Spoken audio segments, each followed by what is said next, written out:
오늘도 천천히 그리고 조용히 진행해 보도록 하겠습니다. 나이트 시네마가 큐레이션하는 각종 영화계 소식과 영화 리뷰를 발빠르게 만나보실 수 있는 카카오톡 오픈 톡방을 개설하였습니다.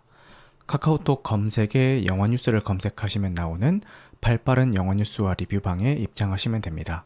저만 말할 수 있는 공간이니 부담 없이 입장해 주세요. 영화관에서 휴대폰을 무음으로 하거나 방해금지 모드를 설정하는 것은 너무나도 당연한 상식이잖아요.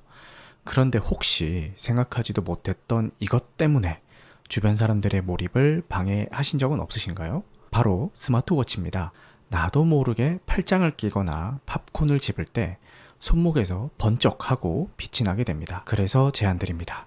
스마트폰을 무음이나 방해금지 모드로 바꾸실 때 스마트워치의 영화관 모드도 함께 켜시는 건 어떨까요? 화면도 알람도 모두 잠재워주는 아주 간단한 설정 하나가 우리 모두의 소중한 시간을 지켜줍니다. 나와 모두를 위한 작은 배려 스마트워치 영화관 모드, 오늘부터 함께 시작해봐요. 이번엔 영화 뉴스와 리뷰를 전해드립니다. 안녕하세요. 우리들의 진짜 영화 이야기, 영어로 온 밤 나이트 시네마입니다. 2025년 8월 2일 유튜브와 취직에서 공개 라이브 방송을 진행하고 있습니다. 캐스트로 들으시는 분들 중에서 바쁘신 분들은 1.2배속이나 1.25배속으로 청취하실 것을 권장드리고요. 주무시면서 제 방송을 틀어놓는 것도 적극 권장드립니다. 제가 하루는 틀고 한번 잠을 청해봤는데 꿀잠을 잤습니다.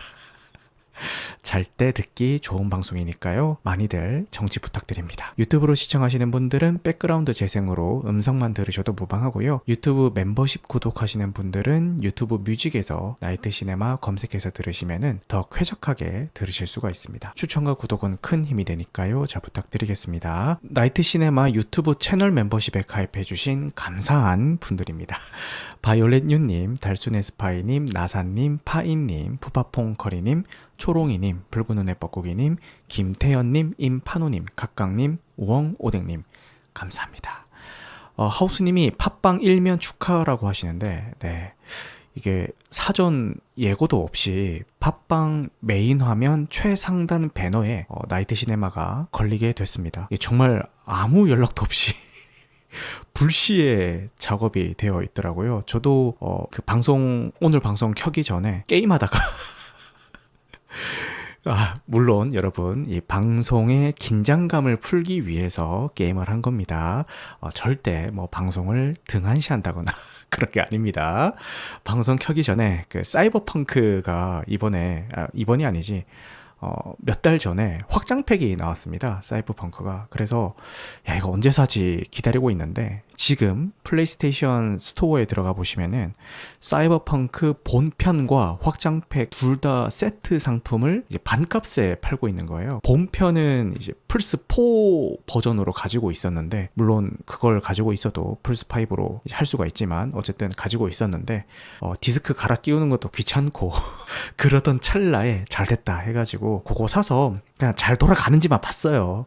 그거 한다고 잠깐 하고 있었는데 지인이 갑자기 연락이 와가지고 축하한다고 하길래 무슨 일이냐고 하니까 팟빵 그 메인 화면 최상단 배너에 나이트 시네마 채널이 걸렸다라고 하더라고요. 그래서 그 얘기를 듣자마자 들어가 보니까 진짜 배너가 걸려 있고 팟빵 측에서 그 배너 이미지 작업도 다 해주신 것 같아요. 정말 정성스럽게 잘 해주셔서 팟빵 측에 다시 한번 더 감사의 말씀을 드립니다. 감사합니다. 푸른별님이 얼마 내셨나요? 라고 하는데 저도 제가 이렇게 선정되기 전까지는 그 최상단 배너 영역은 유료인 줄 알았거든요. 저기는 그냥 다 유료 광고 배너를 걸어주는구나 이렇게 생각을 하고 있었는데 저는 팟빵 측에 한 푼도 낸 게 없고 심지어 사전 연락도 못 받았습니다. 지인이 걸려있는 걸 보고 연락 줘서 처음 알았고요. 이렇게도 하는구나 라는 생각이 들었습니다.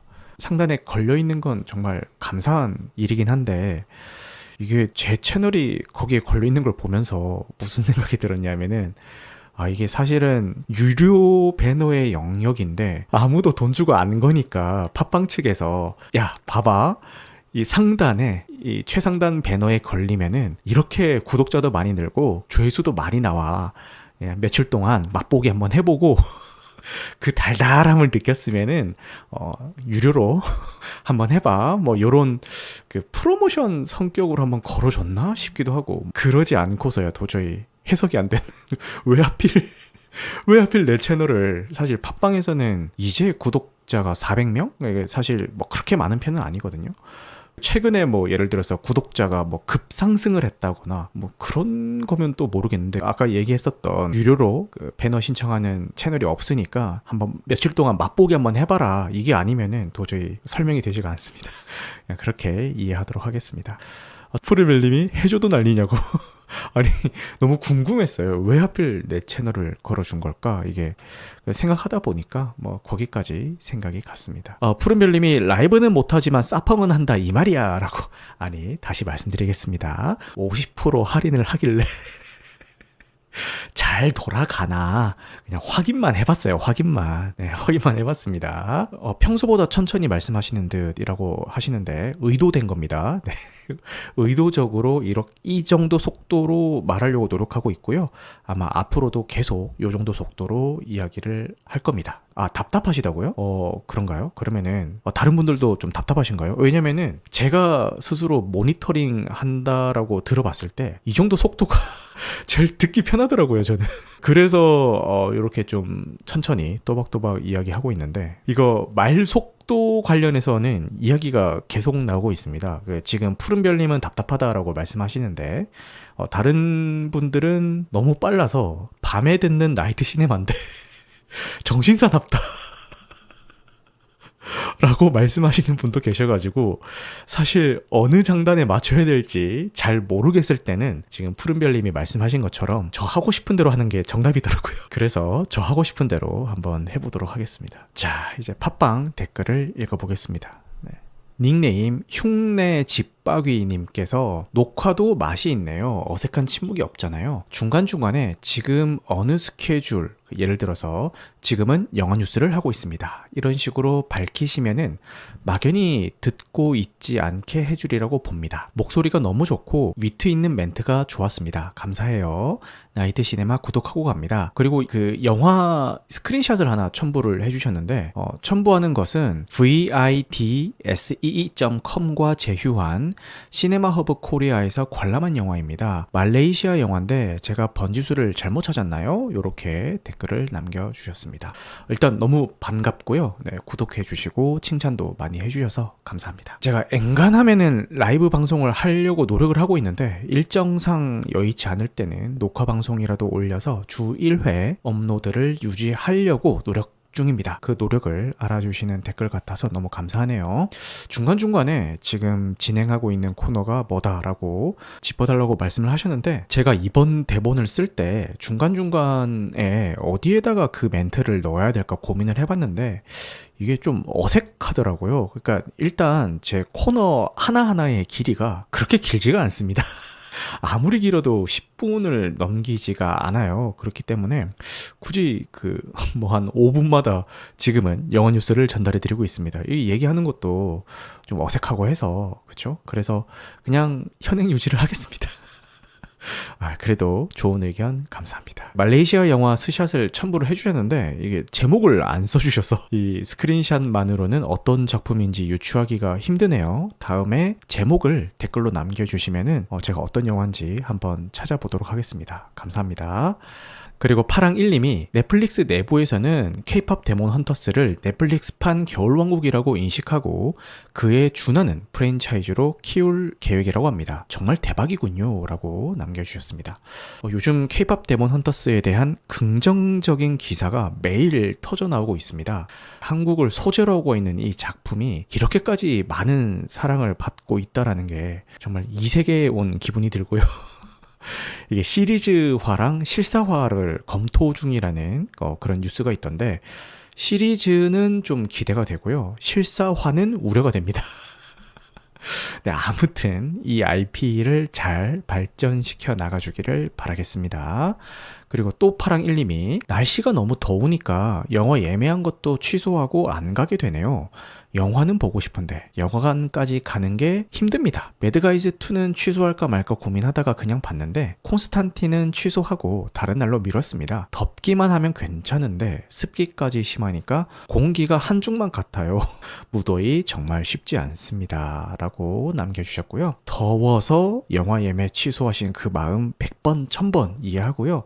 이 영화에 대한 사랑만으로 이겨내기에는 요즘 이 찜통 더위가 너무 심하긴 하죠. 저도 문 밖을 나서는 것 자체가 진짜 도전처럼 느껴지는 경우가 많더라고요. 제가 지난주에 라이브 휴방을 했던 게 저희 딸 아이와 둘이서 경주 여행을 간다라고 해서 이제 라이브는 휴방하고 녹화 방송을 올리게 된 건데, 경주에 도착을 했는데 경주역에서 나오자마자 와, 더위가 장난이 아니더라고요. 숙소에 체크인하고 해가 질 때까지 숙소 안에서 계속 존버하다가 그날 경주 역사 야간 투어를 저희가 미리 예약을 해놨어요. 해 지고 나서 이제 야간 시간대에 경주의 중요 포인트들을 돌아다니면서 야경을 보는 그런 관광 투어인데, 해 지고 나니까 그래도 다닐만 하더라고요. 그렇게 다녔고, 다음 날은 체크아웃하고 낮에 돌아다녀야 됐는데 뭐 경주 박물관이나 뭐 키덜튼 뮤지엄 아니면 새 박물관이 또 있더라고요. 그런데 가서 주로 실내 위주로 그렇게 돌아다녔습니다. 와, 근데 진짜 문 열고 야외로 한 발짝만 내디디면은 바로 땀이 막 쩔쩔쩔 나더라고요. 네. 너무 덥습니다. 요즘 커뮤니티에 돌아다니는 짤 중에서 요즘 날씨에 친구가 약속 시간 1시간 전에 너무 더워서 나가기 힘들다고 약속을 취소해버리면은 기분이 어떨 것 같냐라는 그런 짤이 커뮤니티에 돌고 있던데, 이게 사람 성향마다 다르게 받아들일 것 같은 문제 같긴 하지만 저는 제 케이스는 속으로 나이스 예 네, 그렇게 외칠 것 같네요. 그 정도로 날씨가 미친 것 같습니다. 영화관 가는 건 힘드셔도요, 나이트 시네마 방송은 시원한 집에서 청취가 가능하시니까요. 지금처럼 많은 사랑 부탁드리겠습니다. 초자연님이 그저께 영화 시사회 당첨돼서 오랜만에 좀 멀리 갔는데 더워 뒤지는 줄 알았습니다. 아니, 초자연님이 항상 댓글도 그렇고 채팅 치시는 것도 그렇고 항상 단어 선택이 굉장히 우아하셨거든요. 근데 이런 분이 뒤질 것 같다라고 말씀을 하셨다는 거는 그만큼 어마어마한 더위였다, 이렇게 받아들이시면 될 것 같습니다. 당첨된 거 아까워서 갔지 아니었으면 못 갔을 거예요. 그저께 시사회를 가셨으면 높은 확률로 발레리나가 아니었을까라는 그런 생각이 드네요.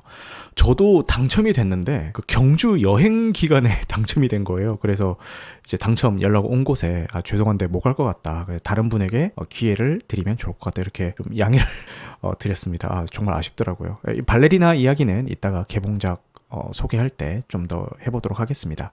푸른별님도 문 열고 나가면은 사우나 같습니다 라고 말씀을 해주시네요. 진짜 공감하고요. 그리고 유튜브 댓글입니다. 전지적 독자 시점 리뷰의 댓글이 지금 거의 48개 정도 달려가지고 하나하나 다 읽어드리지는 못하겠지만 거의 한 90% 이상이 원작을 존중하지 않은 제작진의 태도에 상당히 분노하는 댓글들이었고요. 저는 원작을 읽지는 못했고 웹툰을 초반에 조금 읽다가 이제 하차를 했는데, 사람들이 이렇게까지 좀 화를 내니까 대체 원작이 어떻길래 라는 그런 호기심이 들어서 밀리의 서재에 이제 들어가 보니까 전지적 독자 시점 오디오북 서비스를 하고 있더라고요. 그래서 요즘 뭐 이동 시간 동안 짬짬이 듣고 있습니다. 근데 상당히 재밌습니다. 왜 인기가 많은지 알 것 같고요. 초반부만 들어도 주인공인 김독자의 성격이랑 작중에서 하는 행동의 의도 같은 것들이 많이 바뀌어 있다라는 게 딱 캐치가 되더라고요. 그래서 이런 부분에서 원작 팬들이 분노하고 있구나라는 게 어느 정도는 좀 공감이 됐던 것 같습니다. 푸른별님이 웹툰 20화까지 보고 재미없어서 하차했습니다. 저도 딱 저런 상황이었습니다. 사람들이 하도 명작이라고 하길래 웹툰으로 올라온 거를 좀 읽다가 초반에 하차를 했는데, 소설을 읽으니까, 정확히 말하면 오디오북이기 때문에 듣는 거죠. 소설을 들어보니까 그건 또 그 나름의 재미가 있더라고요. 이 오디오북 이라고 해서 이제 원작이랑 좀 다르면 어떡하지라는 생각에 그 전자책도 펴놓고 이제 오디오북도 재생을 시켜놓고 비교해가면서 이제 들어봤는데 똑같이 읽더라고요, 성우분이. 근데 되게 실감나게 읽어주시고 그 효과음 같은 것들이나 배경음도 깔아주셔가지고 되게 몰입해서 이렇게 들을 수 있는 것 같습니다. 옛날에 라디오에서 뭐 5공화국이나 삼국지 같은 거 라디오에서 이제 오디오 극장 형식으로 해서 옛날에 그런 식으로 많이 해줬거든요. 그거 듣는 기분으로 요즘 되게 재밌게 듣고 있습니다. 뭐 저도 제가 좋아하는 작품이 영화나 드라마로 만들어진다라는 그런 소식이 들리면은 반가우면서도 이제 한편으로는 마음 한구석이 좀 불안해지던데요. 요즘 극장가나 OTT 플랫폼을 보면은 하나의 흐름이 보이죠. 그러니까 웹툰이나 웹소설을 원작으로 한 작품들이 정말 쉴 새 없이 쏟아져 나오고 있습니다. 이제는 뭐 웹툰이랑 웹소설이 단순히 온라인 연재물이라는 그런 성격을 넘어서서 수많은 팬덤을 통해서 그 재미와 흥행력이 검증이 된 하나의 거대한 IP로 자리를 잡았죠. 그런데 이렇게 원작이 있는 작품들이 영상으로 만들어진다라고 하면은 항상 기대감과 함께 우려의 목소리가 따라 붙곤 합니다. 바로 이 제작진과 원작을 오랫동안 아껴온 팬들 사이에 존재하는 이 팽팽한 신경전 때문인데요. 팬들은 원작을 존중해달라라고 목소리를 높이고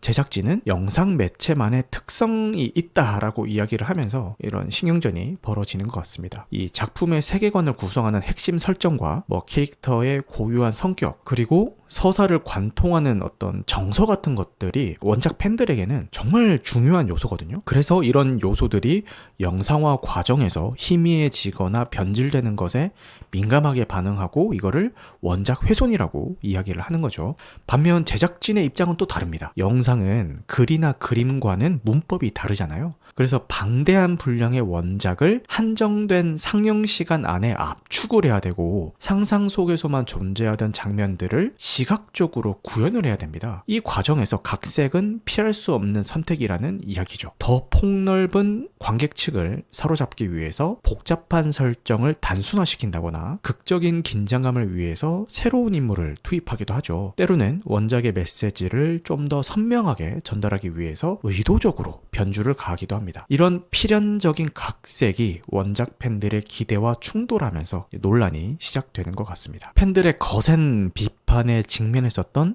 대표적인 사례들을 살펴보자면은 지금 이야기하고 있는 이 전지적 독자 시점이 있겠죠. 개봉 직후에 원작 세계관에 대한 이해도가 많이 부족하다라는 혹평에 시달리고 있습니다. 팬들이 가장 큰 문제로 지적한 것은 원작의 정체성과도 같은 핵심 설정의 축소 및 삭제인데요. 이야기의 근간을 이루는 성자와 배후성 같은 개념들이 영화적 표현을 위해서 대폭 간소화가 되면서 원작이 가진 독특한 매력이 반감되었다라는 평이 지배적입니다. 또한 주인공 김독자 캐릭터의 변화 역시 팬들의 실망감을 자아내는데 원작 속에서 김독자는 냉소적이면서도 지극히 현실적인 판단을 내리는 인물이었지만 영화에서는 보다 이타적이고 교훈적인 영웅상으로 그려집니다. 이런 변화가 원작 캐릭터의 입체성을 해치고 작품의 깊이를 얕게 만들었다라는 비판이 이어지고 있습니다. 웹툰을 원작으로 한 넷플릭스 시리즈 광장은 더욱 큰 반발에 부딪혔죠.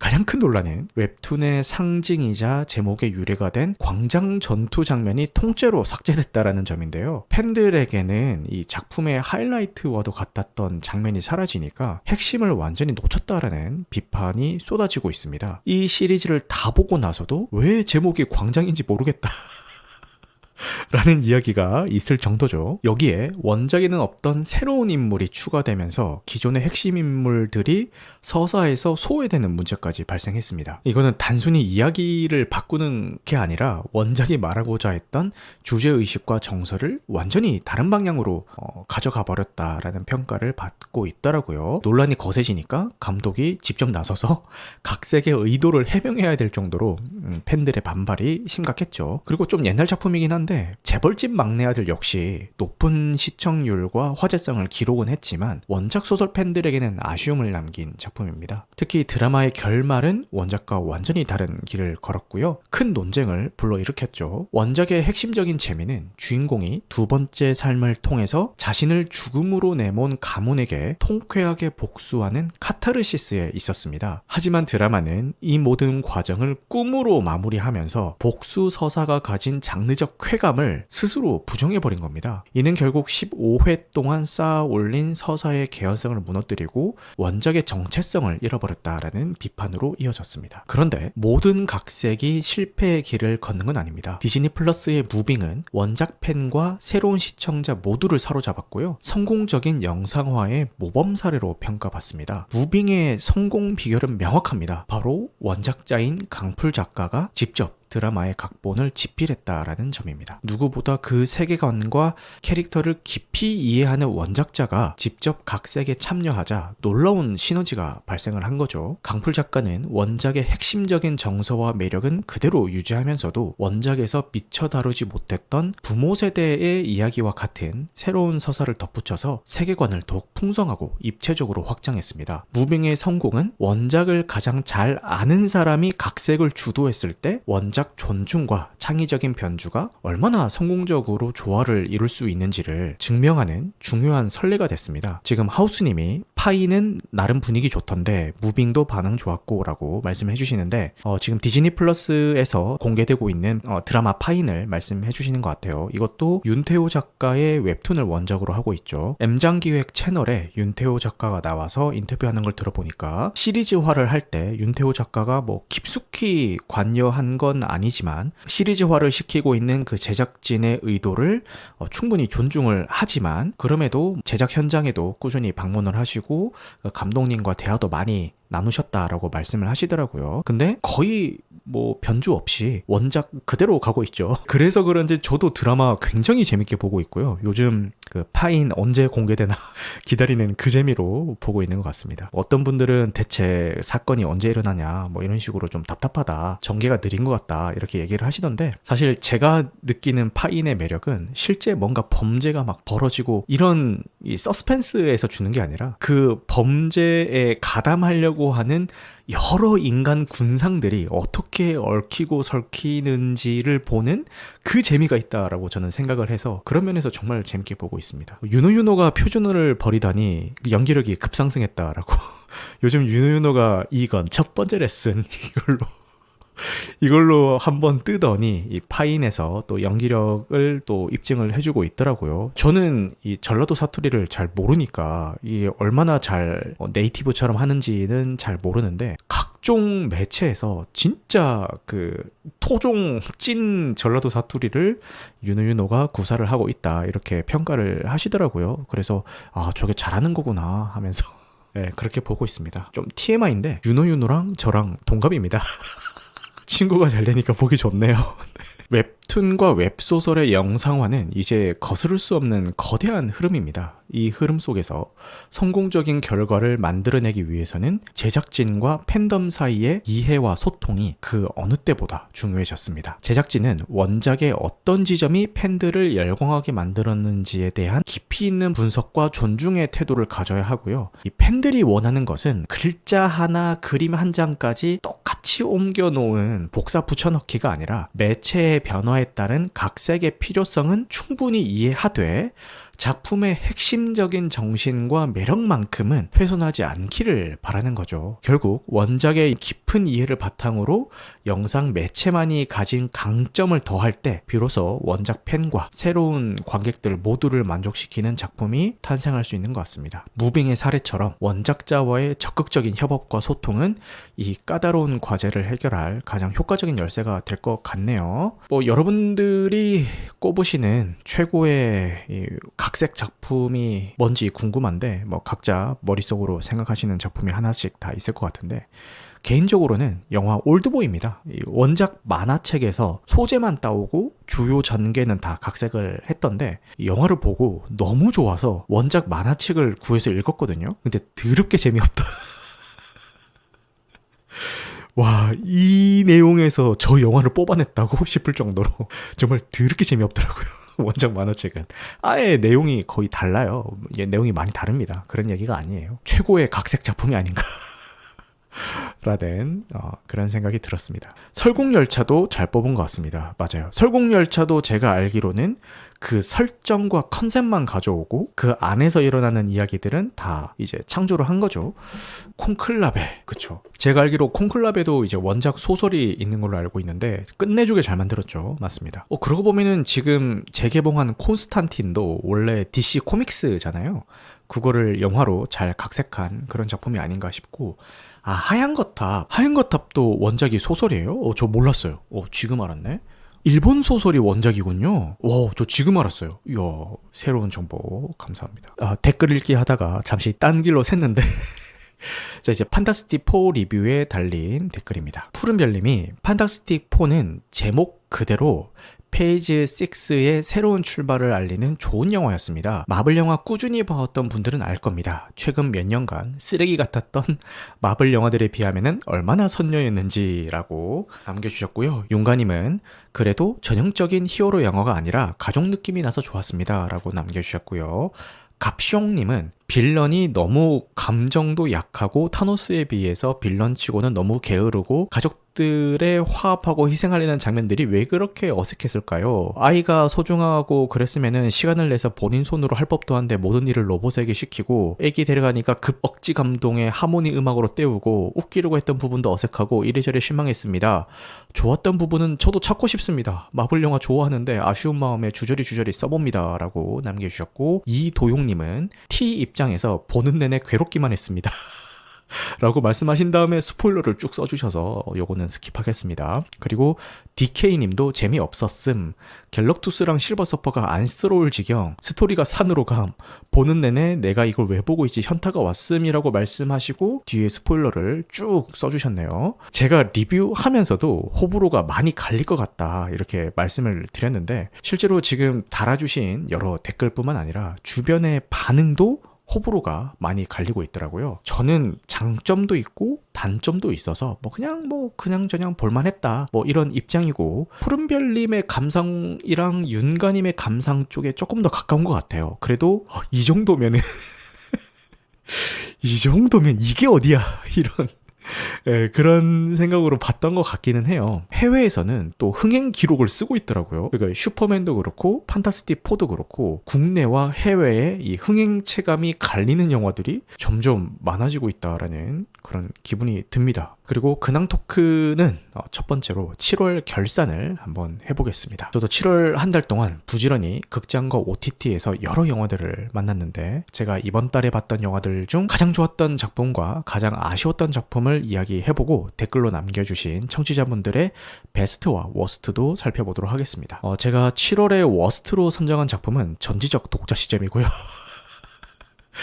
이 원작인 웹소설이 워낙 거대한 팬덤을 가진 작품이기도 하고 제작비가 무려 312억 원이나 투입이 됐다라고 해서 얼마나 엄청난 비주얼과 스케일을 보여줄까 정말 기대를 많이 했는데, 막상 뚜껑을 열어보니까 여러모로 좀 열받는 작품이더라고요. 원작을 아는 사람도 모르는 사람도 온전히 만족시키기 어려운 애매한 결과물이 나온 것 같아서 좀 아쉬운 마음이 컸습니다. 이 손익분기점을 넘겨서 후속작 제작이 가능할지, 이 폐허가 되어버린 이야기를 중심으로 어떻게 다시 세울 수가 있을지 이 큰 숙제를 안게 된 것 같네요. 그리고 7월 베스트는 기에르모 델토로 감독의 쉐이프 오브 워터 사랑의 모양입니다. 사실 이 영화는 아카데미상까지 수상한 너무 유명한 작품이죠. 하지만 저는 의도치 않게 뭔가 좀 기회가 안 되어서 이제서야 감상을 했는데, 왜 수많은 사람들이 이 영화를 극찬했는지 보고 나니까 이해가 됐고요. 제가 이 영화를 보면서 정말 감탄했던 거는 주인공인 엘라이자를 연기한 셀리 호킨스 배우의 연기였습니다. 주인공인 엘라이자가 말을 하지 못하는 그런 캐릭터인데, 그럼에도 불구하고 셀리 호킨스의 연기력 하나만으로 이 엘라이자가 느끼는 여러 가지 감정들을 고스란히 전달을 하더라고요. 그리고 단순히 기묘한 생명체와 인간 여성의 사랑이라는 그런 소재를 넘어서서 다양한 형태의 차별과 편견을 다루고 있었다라는 점도 좋았고, 소외된 존재들이 서로를 보듬고 연대하는 모습, 것과 겉은 멀쩡하지만 내면은 폭력과 이기심으로 가득 찬 진짜 괴물 같은 인물들과 이 대비가 되게 좋았던 것 같습니다. 어떤 분들은 설정 자체가 너무 비현실적이거나 좀 기괴하게 느껴질 수도 있을 것 같은데, 하지만 저는 영화가 말하고자 하는 바들이 좀 잘 와닿아서 재밌게 본 것 같네요. 자, 이제 청취자분들이 댓글로 남겨주신 베스트와 워스트를 살펴보겠습니다. 먼저 초재현님 입니다. 베스트는 더 리더, 책 읽어주는 남자이고요. 워스트는 여인의 향기입니다. 사실 양심 고백하자면 제가 둘 다 안 봤는데 이 둘 다 좀 명작으로 꼽는 분들이 많은 작품 아닌가요? 그리고 베스트도 워스트도 아니지만 특이했던 영화로 미세리코르디아를 꼽아주셨습니다. 그러면서 7월은 극장 상영작 중 보고 싶은 게 별로 없어서 각종 OTT에 찜해놓고 안 본 영화 위주로 봤습니다. 8월은 관심 있는 최초 개봉작들이 몇 개 있어서 극장에 자주 가게 될 것 같습니다. 라고 남겨주셨습니다. 특이했던 영화로 미세리코르디아를 꼽아주셨는데 제 주변 반응은 너무 어렵다, 난해하다 이런 반응이랑 진짜 최고의 영화다 이 두 개로 나뉘더라고요. 저희 동네에는 이게 상영을 안 해가지고 못 보고 있었는데 궁금해서라도 나중에 챙겨보도록 하겠습니다. 8월에는 기대작들이 있어서 다시 극장에 자주 가시게 될 것 같다라고 이제 말씀을 하시니까 괜히 저까지 좀 설레네요. 새로운 개봉작들이 있다는 건 진짜 항상 설레는 일인 것 같습니다. 또 곧 개봉할 영화들을 보시고 풍성한 이야기 남겨주시면 감사하겠습니다. 푸른별님이 미세리 개꿀잼입니다 라고 하는데, 맞아요. 저렇게 개꿀잼이다, 명작이다, 쫀쫀하다 이런 사람들도 있고, 너무 어려워요, 난해해요, 뭐 해석을 봐도 모르겠어요 이런 분들도 있고, 나는 과연 어떤 측에 속할까 이게 너무 궁금해요. 저희 동네에서 상영을 안 하기 때문에 얼른 VOD 서비스를 시작했으면 좋겠습니다. 그리고 푸른별님이 7월에는 유독 좋은 작품들이 재개봉을 많이 했습니다. 날씨는 더웠지만 마음에 드는 작품들이 많아서 즐거웠던 7월이었습니다. 베스트는 그을린 사랑, 미세리코르디아, 방금 언급해 주셨던 거, 스왈로우 테이 버터플라이, 라이언 일병 구하기, 2사, 시네마 천국, 1986 그 여름, 그리고 고등어, 셔터 아일랜드, 슈퍼맨, 판타스틱 4를 꼽아주셨고요. 워스트는 주라기 월드 새로운 시작을 꼽아주셨고, 별개로 도라에몽, 코난, 배드가이즈 2, 코바야시네, 메이드래곤 등 애니 극장판도 모두 재밌었습니다. 그리고 네이키드 런치는 정말 난해하더군요. 리뷰를 봐도 도통 와닿지가 않으니 슬픕니다. 라고 남겨주셨습니다. 7월 재개봉작들을 정말 쪽쪽 빨아 드셨네요. 너무 부럽습니다. 근데 이 재개봉작들의 그 상영 스케줄을 생각을 해봤을 때 높은 확률로 학생이신가? 그러니까 시간적 여유 이게 아니라 애초에 극장에서 그 배정하는 시간대가 이게 일반 직장인이 챙겨보기에는 되게 힘든 시간대에 포진한 작품들을 싸그리 다 쪽쪽 빨아 드신 것 같아서 너무 부러우면서도 혹시 학생이셔서 지금 방학 시즌이라 이렇게 다 챙겨보셨나? 라는 생각이 들면서 너무 부러웠습니다. 이 작품들을 다 극장에서 경험을 하셨다는 게. 네, 축하드립니다. 그리고 네이키드 런치도 아직 보지는 못했는데 그 루카 구아나리노 감독의 퀴어와 네이키드 런치의 원작자가 같잖아요. 그래서 이게 비슷한 결로 난해한가? 라는 생각이 들어서 좀 망설여지긴 하더라고요. 혹시 저녁에 보셨나요? 런치라서 점심에 보셔야 죄송합니다. 네, 그리고 디웡님이 베스트는 렛미인, 워스트는 크래시 디렉터스 컷 이렇게 꼽아주셨고요. 변종년님은 7월 베스트를 그린북, 따뜻하게 속까지 저미는 이탈리안 볼로네제 스파게티라고 해주셨고, 7월 워스트는 84제곱미터를 꼽아주시면서 이 영화가 가진 84cm 문지방이 84m짜리 절벽으로 느껴졌습니다.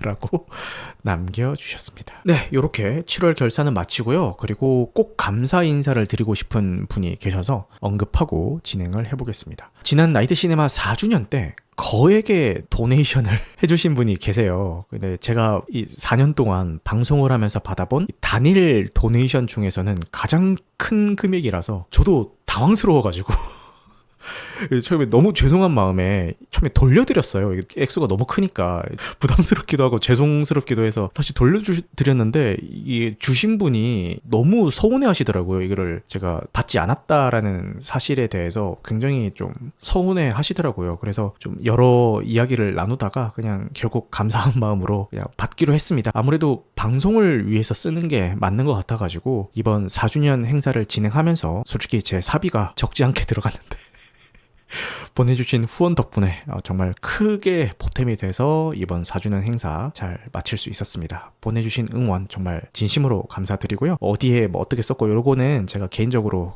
해주신 분께 다 말씀을 드렸습니다. 그래서 정말 잘 썼습니다. 감사합니다. 방송을 통해서도 좀 감사 인사를 드리는 게 응당 맞는 것 같아서 이렇게 말씀을 드렸습니다. 그리고 마지막 근황 토크는 저희 애가 드디어 해리포터 시리즈를 모두 다 읽었습니다. 어른들 입장에서도 재밌게 보던 드라마가 완결이 되면은 이제 드라마 뭐 보지? 막 이런 생각 하잖아요. 그 느낌을 저희 애가 이제 해리포터의 마지막 장을 넘기면서 딱 받았던 것 같아요. 그래서 여러분들이 이제 추천을 해주셨는데 나니아 연대기, 룬의 아이들, 헝거게임, 트와일라이트, 메이즈러너 뭐 이런 것들 많이 추천을 해주셨는데 밀리의 서재에 퍼시 잭슨이 이제 등재가 되어 있어가지고 저희 애한테 보여줬어요. 이거 퍼시 잭슨이라는 건데 이것도 판타지 세계관인데 한번 읽어볼래? 하고 전자책으로 잠깐 보여줬는데 이거 재밌는 것 같아 라고 하더라고요. 오늘은 도서관이 문을 닫았더라고요. 그래서 내일 아이와 함께 도서관에 가서 퍼시 잭슨 1권을 빌려서 한번 읽혀보고 애가 재밌어 하면은 그게 총 10권짜리더라고요. 그래서 당근에 보니까 10권 세트 싸게 올려놓으신 분들이 있던데 애가 재밌어 하면은 그런 거 사서 한번 읽어보라고 그렇게 한번 추천해줄까 그런 생각이 들고, 아까 앞서서 추천해주셨던 뭐 나니아 연대기, 룬의 아이들 뭐 이런 것들도 한번 추천해줘 보도록 하겠습니다. 그래서 처음에 전지적 독자 시점을 한번 읽혀볼까라고 생각을 하고 제가 아까 오디오북으로 먼저 듣고 있다고 말씀을 드렸잖아요. 그 묘사 수위가 저희 애가 받아들이기에는 조금 높은 것 같더라고요. 그래서 전독씨는 애가 좀 더 크면은 추천해주는 걸로 그렇게 하겠습니다. 자, 이제 개봉영화 소개를 해보겠습니다. 요즘 더위가 미쳤는데 이럴 때일수록 시원한 극장에서 영화와 함께 더위를 잊어보는 것만큼 좋은 피서는 없겠죠. 먼저 8월 6일에 개봉하는 작품부터 만나보겠습니다. 첫 번째 주인공은 이름만 들어도 심장이 뛰는 존윅 세계관의 첫 번째 스피노프 영화 발레리나입니다. 다이하드 4.0을 연출했었던 렌 와이즈먼 감독이 메가폰을 잡았고요. 장르는 액션 스릴러 누아르입니다. 치명적인 킬러 이브 역은 아나 데 아르마스 배우가 맡았고요. 우아한 발레와 숨막히는 액션을 동시에 선보인다라고 합니다. 시간적 배경은 존윅 3편과 4편 사이이고 루스카 로마의 수장, 디렉터 밑에서 훈련받은 이브의 처절한 복수극이 펼쳐지는 내용이라고 하네요. 이미 해외에서는 로튼토마토 76%의 준수한 평가와 함께 1억 달러 이상의 수익을 거두면서 작품성과 흥행성을 입증했다라고 하고요. 키아누 리브스는 물론 이앙 맥세인 그리고 고 랜스 레딕 배우의 모습까지 만나볼 수가 있습니다. 시사회에 다녀오신 주변 분들 이야기를 들어보면은 재밌게 보신 분도 그리고 아쉽게 보신 분도 하나같이 입을 모아서 하시는 공통적인 얘기는 액션 하나만큼은 끝내준다. 이 얘기는 호인분도 불호인분도 공통적으로 얘기를 하시더라고요. 그래서 그거 하나 기대하고 가보겠습니다. 일단 저는 개봉일인 수요일에 예매를 해놨습니다. 두 번째로는 337만 관객을 돌파하며 극장가를 뜨겁게 달궜던 범죄 액션 영화가 더욱 강력해져서 돌아옵니다. 바로 야당 익스텐디드 컷인데요.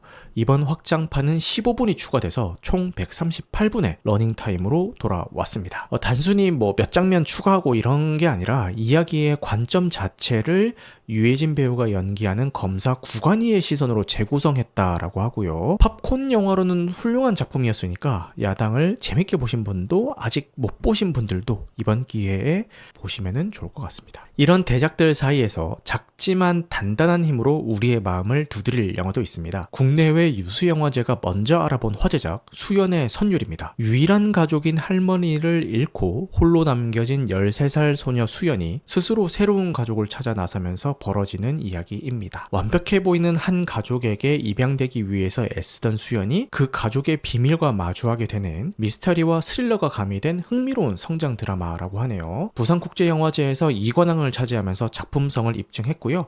108분의 러닝타임 동안 두 아역 배우의 놀라운 연기가 빛을 발한다고 하니 묵직한 여운을 느끼고 싶으신 분들께 추천해드립니다. 재개봉작 소식도 있는데요. 바로 스티븐 스필버그 감독의 전설적인 명작 조스가 개봉 50주년을 기념해서 롯데시네마에서 단독으로 4K 리마스터링 버전을 재개봉합니다. 여름 블록버스터라는 개념을 처음 만든 영화이고 아카데미에서 음악 편집 음향효과상을 휩쓴 역사적인 작품이죠. 평화로운 해변을 공포로 몰아넣은 거대한 상어의 존재감을 한층 선명해진 화질과 사운드로 다시 만날 수 있는 기회입니다. 참고로 해외에서는 조스가 IMAX나 4DX로도 개봉하고 5시간이 넘는 부가 영상이 담긴 기념 블루레이도 출시된다고 하니까요. 조스의 팬분이라면은 한번 기대해 보시면 좋을 것 같습니다. 조스 나시님이 인간 파트 재미없다고 하지 않으셨나요? 네, 재미없다고 했습니다. 그래서 개까였죠. 조스 사람들 나올 때 지루하다라고 했다가 조스 팬분들에게 개까였죠.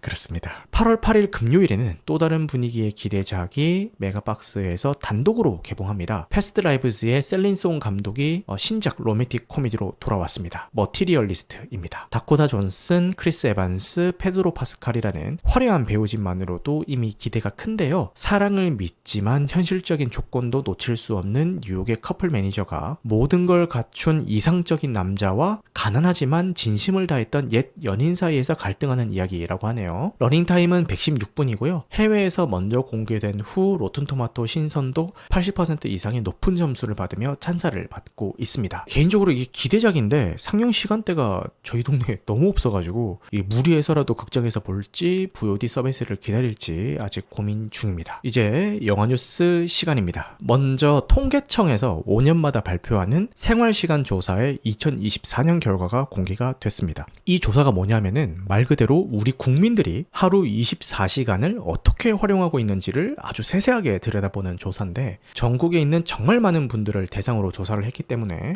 지금 이 시대를 살아가는 한국인들의 평균적인 삶의 모습을 어느 정도 유추할 수 있는 그런 통계 자료라고 생각하시면 될 것 같습니다. 이게 5년 주기로 조사를 하는데 5년 전인 2019년과 비교했을 때 우리의 삶이 어떻게 달라졌는지 무엇을 더하고 무엇을 덜하게 됐는지를 보면서 한번 우리의 삶을 들여다보도록 하겠습니다. 이거를 왜 영화뉴스 시간에 가져왔을까요? 뒤에 그 내용이 나옵니다. 2024년 우리의 하루는 잠은 줄었고 혼자 밥 먹는 시간은 늘었으며 그 빈자리를 영상 콘텐츠와 건강에 대한 관심이 채우고 있다라고 요약이 됩니다.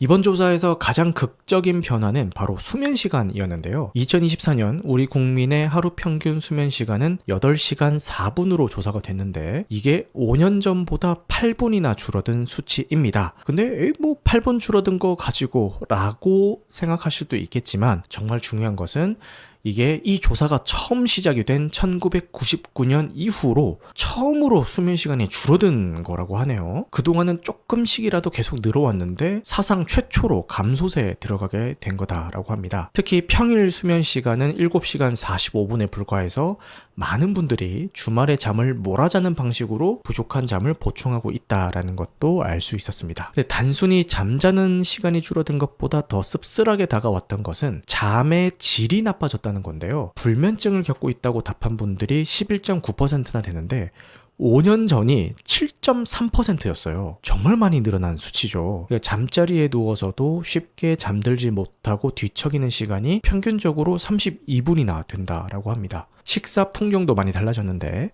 아침, 점심, 저녁 세 끼를 모두 챙겨 먹는 비율이 전반적으로 줄었습니다. 특히 아침을 거르는 분들이 눈에 띄게 늘었고요. 혼밥 문화는 거스를 수 없는 대세가 되었습니다. 아침, 점심, 저녁 모든 시간대에서 혼자 식사하시는 분들의 비율이 5년 전보다 더 늘어난 것으로 관찰이 됐고요. 함께 모여서 식사를 하는 풍경이 점점 더 귀해지고 있다라는 거겠죠. 그렇다면은 이렇게 잠을 줄이고 함께 밥 먹는 시간을 줄여서 확보한 그 시간들을 우리는 어디에 쓰고 있을까요? 요 이유 때문에 영화뉴스 시간에 가져온 겁니다. 바로 미디어에 쓰고 있습니다. 우리의 여가 시간을 이제 미디어가 완전히 지배했다라고 봐도 과언이 아닐 정도입니다. TV나 영상을 보거나 인터넷을 하는 미디어 이용 시간이 하루 평균 2시간 43분으로 5년 전보다 17분이나 늘었습니다. 특히 휴일에는 그 시간이 3시간 41분까지 늘어나는데 잠자는 시간을 빼고 나면은 하루의 4분의 1 이상을 미디어와 함께 보내고 있는 셈이겠죠. 여러 미디어 중에서도 영상 시청의 증가는 정말 폭발적이었는데요. 일요일에 영상을 시청하는 사람의 비율이 5년 전에는 20% 남짓이었는데 지금은 몇 프로일까요? 45.4%로 2배 이상 폭증했습니다. 이제 주말 오후에는 영상을 보는 것이 가장 보편적인 여가 활동이 된 거죠. 막상 저희 집만 해도 저희 애가 요즘 그 옛날에 했었던 고전 빨간머리 앤을 저희 와이프랑 같이 틈틈이 이제 챙겨보고 있거든요. 오늘만 해도 꽤 많은 시간을 와이프랑 같이 그 빨간머리 앤을 보고 있던데 뭐 요런 현상이겠죠. 하지만 모든 여가 시간이 뭐 미디어에만 쏠린 건 아니고요. 의외의 복병이 있었는데 바로 건강과 자신을 가꾸는 시간이 늘어났다라고 합니다. 웰니스 열풍 덕분인지 뭐 스포츠나 레저 활동 시간은 5년 전보다 5분 증가했고 지금 푸른별님도 제가 알기로 자주 뛰시는 걸로 알고 있는데 뭐 그런 맥락이겠죠. 개인 건강 관리나 외모 관리 같은 기타 개인 유지 시간도 7분이 늘어났다라고 하네요. 고된 현실 속에서 나 자신만이라도 챙겨야겠다라는 마음이 반영된 결과가 아닌가 싶습니다. 정리하자면은 2024년에 대한민국은 잠 못 드는 밤이 길어졌고 함께하는 식탁은 줄어들었으며 그 고독하고 피곤한 시간을 채우기 위해 영상 컨텐츠에 몰입하거나 혹은 나 자신에게 집중하는 시간으로 채워가고 있었습니다. 여러분들은 어떠신가요? 여러분들의 하루는 이 평균적인 모습과 얼마나 닮아있고 또 얼마나 다르신가요? 이 통계를 보고 드시는 생각이 있다면 댓글로 남겨주시면 감사할 것 같습니다. 그리고 다음 영화 뉴스는 연예인 논란인데 참고로 지금 소개해드리는 영화 뉴스는 지금 미국에서 가장 뜨거운 감자라고 하네요. 미국의 유명 의류 브랜드 아메리칸 이글이 공개한 새로운 데님 컬렉션 광고 캠페인이 거센 논란의 중심에 섰습니다. HBO 드라마 유포리아를 통해서 세계적인 스타로 발돋움한 배우 시드니 스위니가 모델로 나선 이 광고는 단순한 의류 홍보가 아니라 백인 우월주의와 나치즘, 우생학 옹호라는 심각한 비판에 직면하면서 미국 사회를 뜨겁게 달구고 있습니다. 이번 논란의 중심에 선 광고의 내용은 청바지, 지인스, 그리고 유전자, jeans라는 영어에서 발음이 거의 같은 두 단어를 활용한 언어 유희에서 나왔습니다. 캠페인의 메인 슬로건은 시드니 스위니 has great jeans로 이는 시드니 스위니는 멋진 청바지를 가졌다. 와 시드니 스위니는 훌륭한 유전자를 가졌다라는 이 두 가지 의미로 해석이 될 수 있겠죠. 근데 광고 영상에서 이런 이중적인 의미를 노골적으로 드러냈습니다. 한 영상에서는 시드니 스위니가 벽에 Great Genes, 그러니까 훌륭한 유전자라고 적힌 자신의 포스터를 붙이고요. 잠시 후에 그 유전자인 Genes라는 단어 위에 줄이 그어지고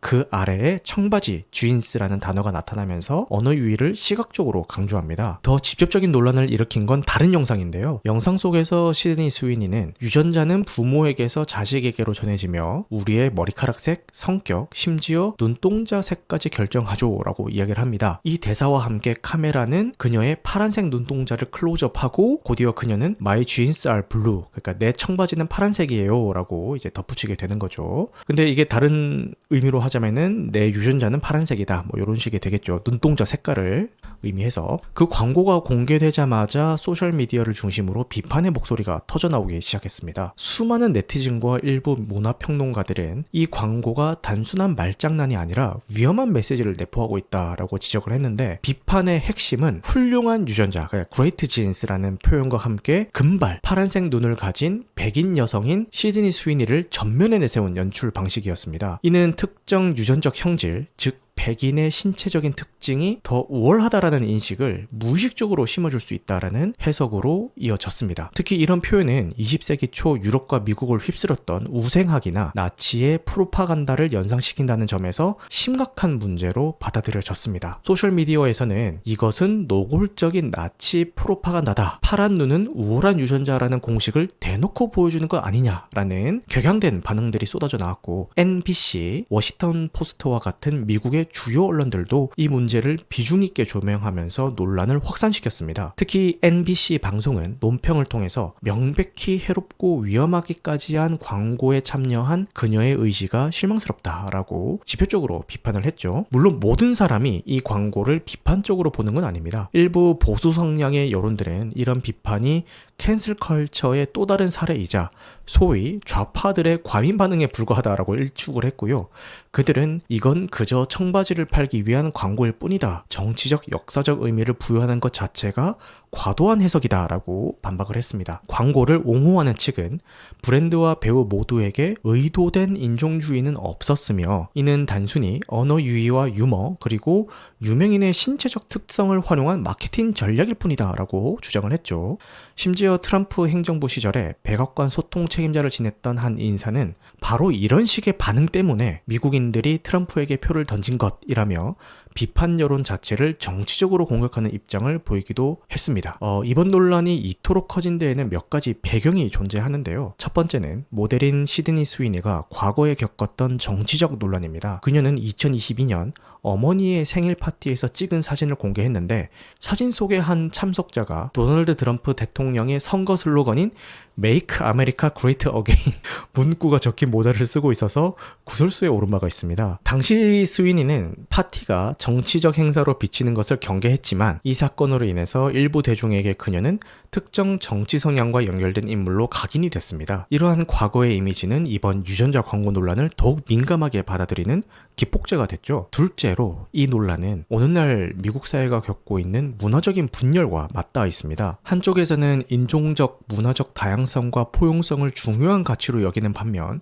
다른 한쪽에서는 전통적인 백인 중심의 미를 강조하는 흐름이 여전히 존재하죠. 이번 광고는 바로 이 두 가치관이 정면으로 충돌하는 지점에 놓여 있었고 그렇기에 더욱 폭발적인 반응을 이끌어낸 것입니다. 한편 일부에서는 이번 사태를 브랜드가 의도적으로 사회적 논쟁을 활용하는 노이즈 마케팅의 일환으로 해석하기도 하는데요. 과거 1980년대 10대였던 배우 브룩 쉴즈가 나와 케빈 클라인 사이에는 아무것도 없어요 라는 도발적인 대사로 선정성 논란을 일으켰던 켈빈 클라인 광고나 2017년 모델 켄달 제너가 시위대와 경찰의 대치 상황에서 펩시콜라를 건네면서 갈등을 해결하는 비현실적인 장면으로 거센 비판을 받았던 펩시 광고처럼 논란 자체가 엄청난 화제성을 불러일으키는 도구가 될 수가 있다라는 분석이더라고요. 2025년 8월 2일 현재 논란이 일파만파 커지고 있음에도 아메리칸 이글과 시드니 스위니 양측 모두 어떠한 공식적인 입장도 내놓지 않고 있습니다. 이런 침묵이 사태의 심각성을 인지하고 신중하게 대응하려고 하는 건지 혹은 논란이 자연스럽게 사그라들기를 기다리는 계산된 전략인지는 알 수가 없죠. 결론적으로 아메리칸 이글의 청바지 광고 논란은 단순한 해프닝을 넘어섰습니다. 진스와 쥔스라는 교묘한 언어 유희는 서구 사회의 뿌리 깊은 역사적 트라우마를 건드렸고 현대 사회의 정치적 사회적 갈등을 수면 위로 끌어올렸습니다. 브랜드와 모델의 침묵 속에서 온라인상의 감론 음박은 계속되고 있으며 이 사건은 한편의 광고가 어떻게 한 사회의 가장 민감한 부분을 건드리고 그 균열을 드러낼 수 있는지를 보여주는 대표적인 사례로 남게 됐습니다. 지금부터는 짧은 영화 뉴스를 여러 개 소개를 해드릴게요. 가장 먼저 전해드릴 소식은 스파이더맨 데이를 맞아서 전 세계 팬들을 열광시킨 소식입니다. 마침내 톰 홀랜드의 네 번째 스파이더맨 영화 스파이더맨 브랜드 뉴 데이의 티저 영상이 공개가 됐는데요. 방송을 켜기 직전에 톰 홀랜드가 직접 새로운 슈트를 입은 영상도 공개가 됐더라고요. 영상 자체는 사실 별 내용이 없는데 이제 뭔가 진행되고 있구나라는 그 느낌이 들어서 좀 설레는 것 같더라고요. 노웨이 홈에서 연인과 친구 그리고 세상 모든 사람들에게 잊혀진 채 손수 만든 슈트를 입고 홀로 도시를 날아다니던 피터 파커의 마지막 모습 다들 기억하실 겁니다. 이번 작품은 바로 그 시점부터 시작되는 이야기이고요. 브랜드 뉴 데이라는 제목처럼 완전히 새로운 날을 의미하게 되겠죠. 아무도 자신을 기억하지 못하는 세상에서 대학생 피터 파커와 우리의 친절한 이웃 스파이더맨으로서의 삶을 동시에 살아가는 홀로서기를 그리게 된다라고 합니다.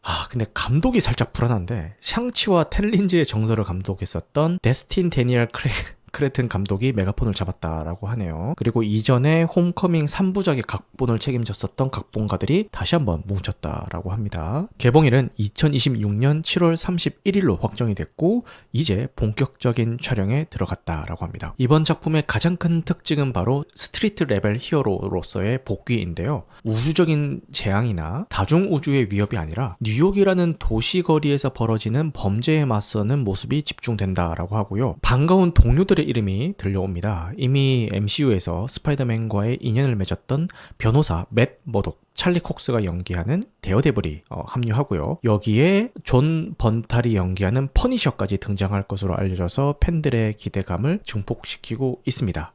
다음 소식은 DC의 새로운 희망 제임스 건 감독의 슈퍼맨의 흥행 소식인데요. 개봉 3주차에 접어든 슈퍼맨은 이번 주말을 기점으로 전 세계 누적 수익 5억 6천만 달러를 돌파하면서 마케팅 비용까지 포함한 손익분기점 달성이 확실시가 되었습니다. 이런 성공은 여러모로 의미가 깊은데, 첫째로 제임스 건이 새롭게 출범하는 DC 유니버스에서 첫 작품으로서 부활의 신호탄을 성공적으로 쏘아 올렸다라는 점이고요. 둘째로는 북미에서만 3억 달러에 가까운 수익을 올리면서 이전 기록이었던 맨 오브 스틸을 넘어섰는데요. 역대 단독 슈퍼맨 영화 중 북미 최고 흥행작이라는 역사를 썼다라고 합니다. 마지막으로 데드풀과 울버린 이후 처음으로 5억 달러를 돌파한 코믹북 영화가 되면서 슈퍼히어로 영화가 아직까지 건재함을 증명했다라고 하네요. 해외에서는 이렇게 난리가 났는데 국내에서는 유독 힘을 쓰지 못하고 있는 분위기라서 사실 체감은 잘 안 됩니다만 앞으로 펼쳐질 제임스 건의 DC 유니버스를 기대해 보도록 하겠습니다. 할리우드에서 특별하고 따뜻한 로맨스가 피어나고 있습니다. 배우 리암 리슨과 파멜라 앤더슨의 이야기인데요. 두 사람은 코미디 영화 총알탄 사나이의 리메이크 작품에서 공동 주연을 맡으며 인연을 맺었고, 최근 뉴욕과 베를린에서 열린 프리미어 행사에서 서로의 자녀들과 함께 참석해 다정한 모습을 보여주며 연인 관계임을 공식화했습니다. 파멜라 앤더슨은 자신의 SNS에 사랑이 피어나고 있다라는 글과 함께 두 사람이 함께하는 사진을 올리기도 했죠. 이들의 만남이 더욱 애틋하고 많은 이들의 응원을 받는 이유는 각자가 가진 상처를 보듬고 새로운 희망을 찾아가는 치유의 서사가 있기 때문인데요. 리암 리슨은 결혼한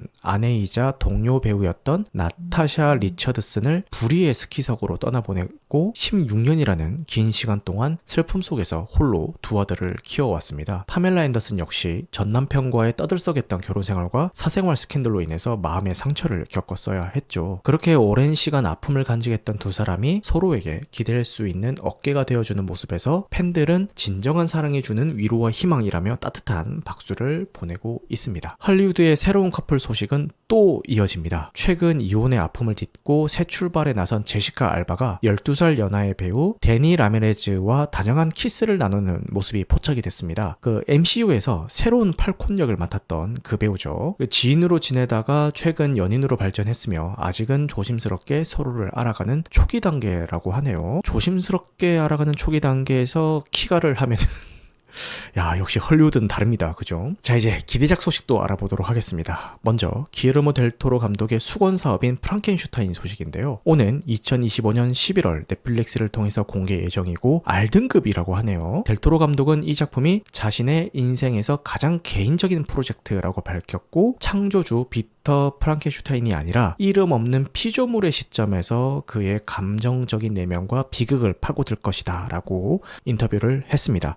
많은 분들이 헷갈리시던데 괴물의 이름이 프랑켄슈타인이 아닙니다. 그 괴물을 창조한 그 박사 이름이 프랑켄슈타인 박사인 거죠. 오스카 아이작, 제이콥 엘로디, 미야고스를 비롯해서 크리스토프 발츠, 찰스 댄스 등 연기파 배우들이 총출동해서 델 토로 감독 특유의 미장센 속에서 압도적인 연기를 펼칠 예정입니다. 네, 그리고 다음은 국내 영화 소식인데요. 2015년 수많은 직장인들의 마음을 울렸던 영화 인턴이 한국에서 리메이크됩니다. 원작에서 앤 해서웨이가 연기했던 줄스 역에는 한소희 배우가 확정이 됐고요. 로버트 드니로 배우가 연기했던 벤 역할에는 최민식 배우가 캐스팅이 됐습니다. 2025년 9월 촬영 시작이라고 하네요. 네티즌들이 이 최민식 배우 캐스팅 소식을 들으면서 인턴을 보았다라고 하며 내가 네 인턴하면 안 되냐? 너 나랑 일 하나 하자. 내가 임마 너그 사장이랑 뭐 이런 드립을 치면서 엄청 놀고 있던데 되게 유쾌했습니다. 그리고 다음 소식은 토종 OTT 왓챠 소식인데요. 2019년부터 이어진 완전 자본 잠식 상태와 누적된 영업 손실, 그리고 LG U+와의 임수 협상 무산과 신규 투자 유치 실패 등 연이은 악재 끝에 결국 법정 관리에 들어가게 됐습니다. 회사의 자산이 동결되고 컨텐츠 공급사들에 대한 정상급 지급마저 지연되는 등 심각한 위기 상황인데요. 이는 비단 왓챠의 문제가 아니라 거대 글로벌 OTT 공세 속에서 우리 미디어 산업 전체가 마주한 위기를 상징하는 사건 같아서 더욱 안타깝습니다. 응원하는 마음으로 계속 구독 유지하고 있으니까요. 얼른 상황이 나아지기를 바라보겠습니다. 이 주토피아2의 예고편도 공개가 됐는데요. 북미 기준 2025년 11월 26일 개봉 예정이고요. 이번 편에서는 파트너십의 위기를 맞은 두 주인공이 미스터리한 독사 사건을 해결하기 위해서 새로운 모험을 떠난다라고 합니다. 물론 기존 성우진 그대로 돌아오고요. 여기에 Everything Everywhere All at Once로 아카데미상을 수상했던 키오이 콴이 새로운 캐릭터인 뱀 게리의 목소리를 맡는다고 해서 더욱 기대가 되고 있습니다. 넷플릭스 애니메이션 K-POP 데몬 헌터스가 역사를 새로 쓰고 있습니다. 공개 6주 만에 누적 시청수 1억 3,240만, 누적 시청 시간 2억 2,080만 시간을 돌파하면서 넷플릭스 역대 오리지널 애니메이션 영화 1위에 등극을 했고요. 특히 공개 후 시간이 지날수록 시청수가 더 빠르게 늘어나는 이례적인 상승 곡선을 보이면서 저력을 제대로 보여주고 있습니다. 지금 넷플릭스에 마동석 배우 주연의 거룩한 밤 데몬 헌터스가 공개가 되고 있던데, 거룩한 밤 데몬 헌터스가 1위고 K-POP 데몬 헌터스가 2위더라고요. 그래서 이런 시나리오를 상상해 볼 수 있을 것 같습니다. 김대리, 요즘 넷플릭스에서 뭐 볼만한 거 없나? 부장님, 요즘 K-POP 데몬 헌터스가 인기예요. 그래? 고마워. 그리고 다음날, 김대리, 어제 추천해준 데몬 머시기 그거 왜 인기인 거야? 마동석 나와서 그런가? 이런 이름이 비슷한 덕도 보고 있지 않을까라는 상상을 한번 해봤습니다. 마지막 소식입니다. 제임스 카메론 감독이 우리를 다시 판도라 행성으로 초대합니다. 2025년 12월 개봉 예정인 아바타 시리즈의 세 번째 작품 아바타 불과제의 예고편이 공개가 됐는데요. 부제에서도 알 수 있듯이 이번에는 불과제로 뒤덮인 판도라의 새로운 모습과 함께 나비족과 인간의 갈등이 더욱 격렬하게 펼쳐질 전망이라고 하니까요. 어떤 시각적인 혁명을 보여줄지 기대를 해보겠습니다. 이제 좀비딸 얘기를 해야 될 것 같은데, 좀비딸 이야기 하기 전에 이 얘기부터 좀 하고 넘어가야 될 것 같아요. 2025년 상반기 한국 영화계는 정말 전례 없는 혹한기를 보냈죠. 관객 수는 작년 같은 기간 대비 급감했고요. 매출 역시 43% 이상 줄어드는 충격적인 상황을 맞이했습니다. 1000만 관객 영화는 고사하고 300만 명을 넘긴 흥행작조차 찾아보기 힘들어지면서 업계 전체의 위기감은 최고조에 달했습니다. 팬데믹이 끝났음에도 불구하고 왜 관객들의 발길은 극장으로 다시 돌아오지 않는 걸까? 이 질문에 대해서 저도 지난 방송들에서 여러 번 언급을 했고 많은 이야기들이 오가고 있죠. 너무 비싼 티켓 값 때문이다 라는 이야기도 있고, OTT 플랫폼 때문이다, 콘텐츠 소비 환경이 근본적으로 변했다, 숏폼 때문이다, 젊은 세대의 여가나 데이트 문화 자체가 달라졌다, 여러 가지 이유들이 있었습니다. 그런데 이렇게 꽁꽁 얼어붙었던 극장가에 정말 믿기 힘든 일이 벌어졌습니다. 지난 7월 30일 단 하루 동안 전국적으로 86만 명이라는 어마어마한 인파가 영화관으로 몰려들었는데요. 텅 빈 극장을 순식간에 가득 채운 발걸음의 원동력은 바로 1,000원이라는 파격적인 영화 티켓 가격이었습니다. 이번 현상은 정부가 민생을 회복하고 침체된 영화 산업에 활력을 불어넣겠다라는 목표로 마련한 지원책에서 시작이 됐는데요. 총 271억 원의 예산을 투입해서 6,000원짜리 영화 할인 쿠폰을 무려 450만 장이나 배포를 했는데, 이 쿠폰을 요일 제한 없이 사용할 수가 있었고, 통신사 할인이나 조조 할인 같은 다른 혜택과도 중복해서 쓸 수가 있어서 활용도가 아주 높았죠. 특히 이 할인권의 효과가 극대화되는 날이 바로 매달 마지막 주 수요일에 시행되는 문화가 있는 날인데요. 기존 문화가 있는 날 혜택으로 7,000원의 영화를 볼 수가 있는데, 여기에 정부가 뿌린 6,000원 할인 쿠폰을 더하니까 최종 결제 금액이 단돈 1,000원이 되는 거죠. 이 소식이 알려지자마자 관객들은 폭발적으로 반응했고, 그 결과 하루 86만 명이라는 경이로운 수치로 증명이 된 겁니다. 이 1,000원 대란이 일어나자마자 온라인 커뮤니티와 소셜미디어는 그야말로 들끓었습니다. 대다수의 사람들은 이번 사태가 극장가의 위기가 결국 높은 티켓 가격에서 비롯되었다라는 명백한 증거라고 입을 모으더라고요. 2명이 극장 가서 영화 보고 팝콘이라도 먹으면은 4, 5만 원인데, 그 돈이면 집에서 넷플릭스 보면서 치킨 시켜 먹어도 2, 3만 원이면 충분하다라는 이런 현실적인 비교 반응도 있더라고요.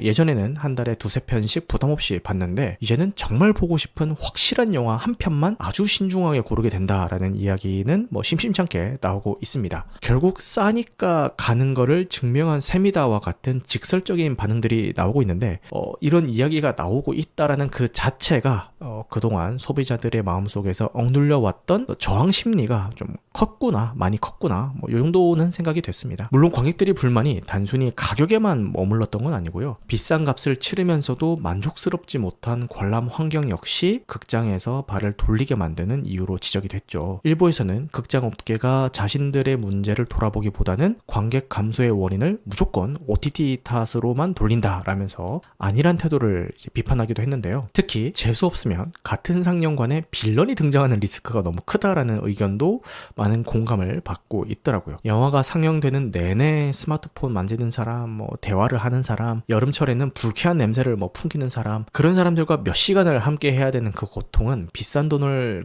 내고 겪기에는 너무 큰 불편이다. 이런 얘기도 있더라고요. 이런 비판들에 대해서 극장 업계나 일부 전문가들은 항변하기도 합니다. 한국 티켓 가격이 다른 나라와 비교했을 때 아주 높은 편은 아니며 폭등이라는 표현은 다소 과하다라는 거죠. 또 시장 가격을 소비자의 요구만으로 무작정 내릴 수는 없다라고 이야기를 하면서 장기적으로는 산업에 부작용을 낳을 수 있다라는 우려도 나오고 있더라고요. 이런 논쟁의 배경에는 사실 더 큰 구조적인 변화가 자리하고 있습니다. 2025년 현재 OTT 플랫폼은 단순히 완성된 영화를 유통하는 채널을 넘어서서 기획, 제작, 투자, 배급까지 모든 과정을 주도하며 영화 산업의 주도권을 장악하고 있습니다. 심지어 일부 중소제작사들은 막대한 홍보비가 들어가는 극장 개봉 대신에 안정적인 수익이 보장되는 OTT로 바로 가는 걸 선호하는 현상까지 나타나고 있죠. 이것은 영화 소비 형태 방식뿐만 아니라 제작 방식 자체가 바뀌고 있다는 것을 의미하고요. 극장은 이제 OTT와는 완전히 차별화된 경험을 제공해야만 하는 과제를 안게 된 겁니다. 결과적으로 이번 1,000원 할인 행사는 무더위와 비싼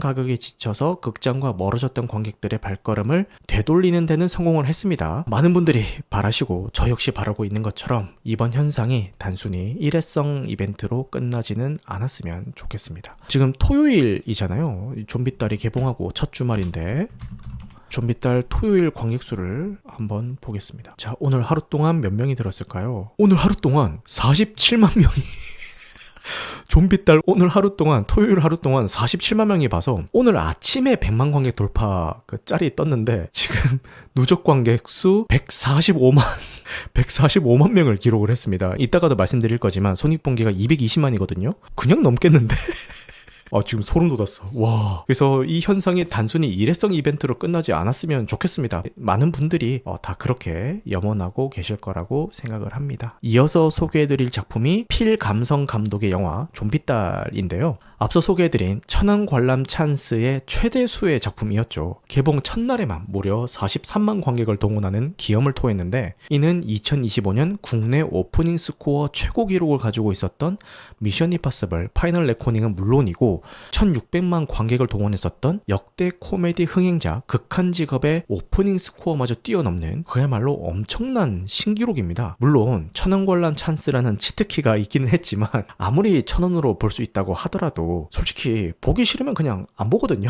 그냥 마냥 무시할 수 있는 그런 기록은 아니긴 하죠. 그리고 오늘 오전에 100만 관객을 돌파했고 방금 말씀드린 것처럼 140만 관객도 돌파를 했던데 지금과 같은 초기 흥행세라면은 손익분기점인 220만 관객은 가뿐히 넘길 수 있을 것 같다라는 생각이 듭니다. 그럼 지금부터 본격적으로 영화 이야기를 해보겠습니다. 보고 나서 제일 먼저 든 생각은 모든 것이 무난하고 적당한 아주 안전한 길을 선택한 영화라는 느낌이었습니다. 대놓고 눈물을 짜내려는 심파적인 요소가 후반부에 있기는 한데 이거는 받아들이시는 분들마다 평가가 좀 다를 것 같아요. 저는 이 정도면은 허용 범위가 아닌가? 아니 이 정도도 못하게 하면 어떡해 라는 그런 생각이 들었는데 인터넷 여론을 보니까 과했다라는 의견도 종종 보이더라고요. 개그 역시 제가 영화를 본 상영관에서는 막 빵빵 터지는 큰 웃음소리보다는 다들 피식피식하는 그런 가볍고 소소한 웃음 정도가 나오는 말 그대로 그냥 소소한 수준이었고요. 원작 웹툰의 마스코트라고 할 수 있는 고양이 캐릭터인 애용이의 묘사나 비중도 적당한 수준이었습니다. 근데 이 무난함과 적당함이 이 영화의 가장 큰 장점이면서 동시에 단점이 되는 것 같아요. 팔짱을 딱 끼고 막 깐깐한 시선으로 영화를 보려고 하면은 개연성이 다소 느슨하고 유치하게 느껴지는 부분도 있고요. 후반부의 심파가 감정 과잉으로 느껴질 수도 있을 것 같습니다. 평소에 영화를 즐겨보시고 분석적으로 보시는 분들이 주로 혹평을 하시는 것 같더라고요. 하지만 반대로 조금은 느슨하고 좀 편안한 마음으로 영화의 흐름을 따라가다 보면은 빠른 전개 속도와 곳곳에 비치된 소소한 웃음 포인트, 그리고 정확한 타이밍에 눈물샘을 자극하는 순간들 덕분에 즐겁게 볼 수 있는 작품으로 다가올 것 같습니다. 이 영화의 감독님 성함이 필감성 감독님이신데, 정말 감독님의 이름처럼 머리로 차갑게 분석하기보다는 feel, 감성, 이것에 모든 것을 맡겨야 즐길 수 있는 작품이 아닌가 싶습니다. 줄거리를 간단하게 소개를 해드리자면은, 맹수 사육사인 정환은 사춘기 딸 수아와 티격태격하며 살아가는 평범한 아빠입니다. 그러던 어느 날 전 세계를 덮친 좀비 바이러스에 수아가 감염되면서 정환의 일상은 송두리째 무너지게 되죠. 감염자를 색출하려는 사회적 분위기 속에서 정환은 딸을 지키기 위해 인적이 드문 시골 어머니 밤순이 사는 바닷가 마을 은복리로 향하게 됩니다. 그곳에서 정환은 딸이 어렴풋이 사람 말을 알아듣고 평소 좋아하던 춤이나 할머니의 따끔한 이 효자손 맛에 반응하는 것을 발견하게 됩니다. 그래서 정환은 과거에 호랑이를 사육하던 경험을 살려서 좀비가 된 딸을 길들이기 위한 아주 특별한 훈련에 돌입하게 됩니다. 이런 이야기고요. 이 영화의 가장 큰 힘은 캐릭터를 연기한 배우들에서 나옵니다. 딸바보 아빠 이정환 역을 맡은 조정석 배우는 자신의 전매 특허라고 할 수 있는 생얼 연기와 코믹 연기를 정말 자유자재로 넘나들면서 관객들을 무장해제시키더라고요. 엑시트와 파일럿에 이어서 이번 좀비 딸까지 여름 극장가 흥행 3연타에 성공하면서 조정석 배우에게 여름 극장가 치트키라는 별명이 붙었던데, 영화를 보고 나니까 뭐 그럴만하다라는 생각이 들었습니다. 이 좀비가 된 딸 수아를 연기한 최유리 배우의 연기도 좀 인상이 깊었는데, 대사가 없잖아요. 좀비가 되다 보니까. 그럼에도 불구하고 뭐 표정이나 몸짓만으로 이 수아가 처한 복잡한 상황과 감정을 섬세하게 잘 전달하더라고요. 이 수아의 몸짓 같은 것들은 그냥 만들어진 게 아니고요. 한국 좀비물의 대표 주자라고 할 수 있는 영화 부산행에서 좀비 안무를 담당했던 팀이 이번 작품에도 참여를 해서 기존의 공격적인 좀비와는 다른 감정이 남아있는 듯한 독특한 움직임을 만들어냈다라고 하더라고요. 그리고 극중에서 수아가 유독 반응하는 노래로 보아의 넘버원이 삽입이 됐는데, 왜 하필 이 곡이었을까 되게 궁금했거든요. 근데 필감성 감독님이 인터뷰에서 그냥 본인이 개인적으로 제일 좋아하는 곡이라서 그렇게 넣었다라고 하시더라고요. 그래서 영화를 보신 분들은 아시겠지만 정말 지겨울 정도로 나옵니다. 보아의 넘버원이. 여기에 좀비가 된 손녀딸을 효자손 하나로 가볍게 제압하면서 집안의 실세 역할을 하는 할머니 김밤숙 역에는 이정은 배우가 연기를 해줬고요. 영화의 무게중심을 잘 잡아줬다라는 생각이 들었습니다. 그리고 정환의 첫사랑이자 중학교 선생님이면서 국가가 공인한 감염자 최다 신고 시민이라는 타이틀을 가진 신연화 역의 조효정 배우의 연기도 작품에 자연스럽게 잘 녹아들었고요. 이정은 배우와 조효정 배우는 2019년 영화 기생충 이후에 다시 만났는데, 그때와는 전혀 다른 분위기임에도 불구하고 유쾌한 시너지를 잘 만들어 주더라고요. 뭐 이 밖에도 정환의 오랜 고향 친구이자 딸의 훈련을 돕는 약사 조동배, 그리고 CG 없이 오디션을 통해 캐스팅된 실제 고향이 금동이가 연기한 김애용까지 모든 캐릭터가 각자의 자리에서 제 역할을 충실히 해냅니다. 그리고 원작 웹툰의 팬이라면은 반가워하실 만한 소식인데요. 이윤창 작가님이 캐리커처 화가로 잠깐 카메오 출연을 하시거든요.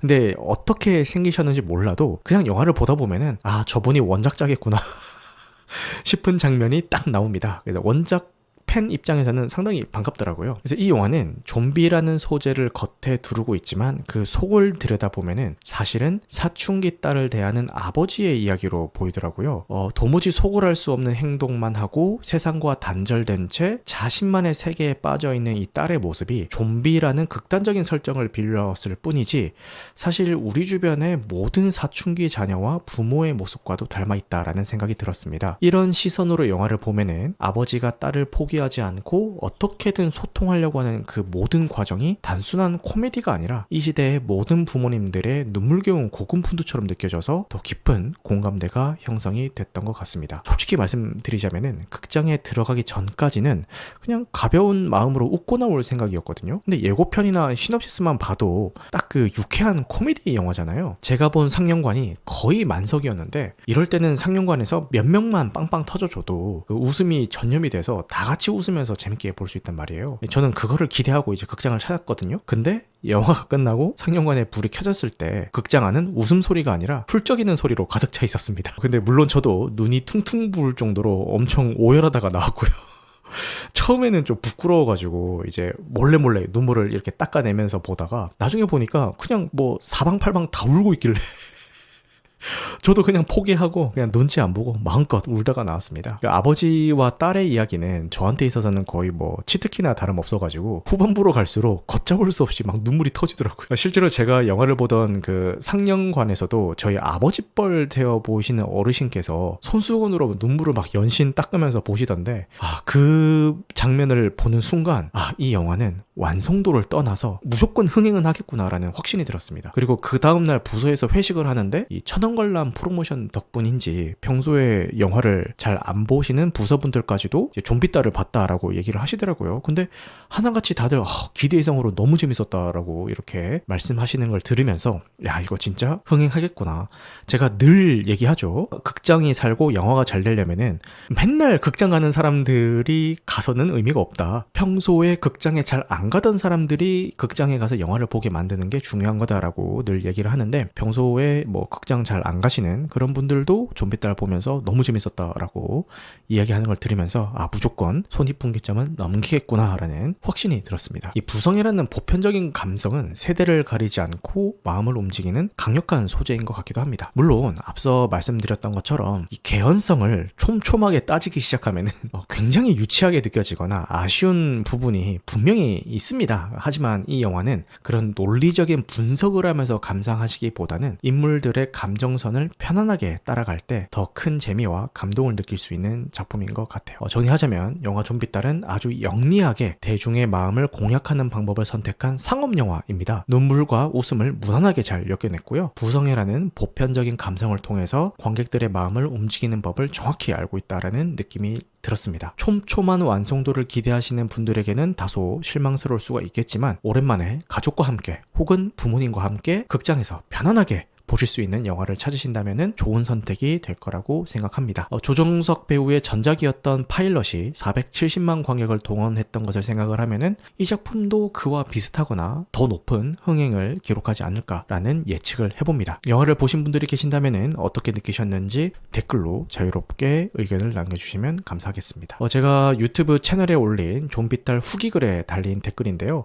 귀찮다님께서 영화 줄거리상으로 심파가 들어갈 수밖에 없는 것 같습니다. 라고 말씀을 해주셨고요. 네, 맞는 말씀이고 저는 과했다라고 생각이 들지 않고 이 정도 쓴 거 가지고도 뭐라고 하면 어떡하라는 거지 라는 그런 생각이 좀 들긴 했는데 이걸 과하다고 느끼시는 분들도 계신 것 같더라고요. 그리고 은하는 크림빵님이 초반부 길거리 난동씬을 보면서 아이고 돈 좀 쓰지 라는 생각이 들었습니다. 처음에 정황과 수아가 집에 있다가 좀비 사태가 터졌다는 것을 알고 거리로 뛰쳐나왔을 때 이 거리의 전경을 쫙 한번 비춰주는데 그 장면에서 저도 이거 예산을 많이 못 썼나? 이런 생각이 들더라고요. 좀 이질적인 느낌이 들긴 하더라고요. 사람 보는 건 다 똑같다라는 생각이 드는데 근데 감독이 그리고 싶었던 거는 세상이 얼마나 망했냐 이게 아니라 아빠와 딸의 이야기다 보니까 초반에 잠깐 지나가는 그 부분에 너무 많은 예산을 쓰기는 좀 힘들었나 보다 이 정도로 그냥 이해하고 넘어갔습니다. 그리고 푸른별님이 6,000원 할인 쿠폰의 최대 수혜자라고 말씀을 해주셨는데 그 맥락에서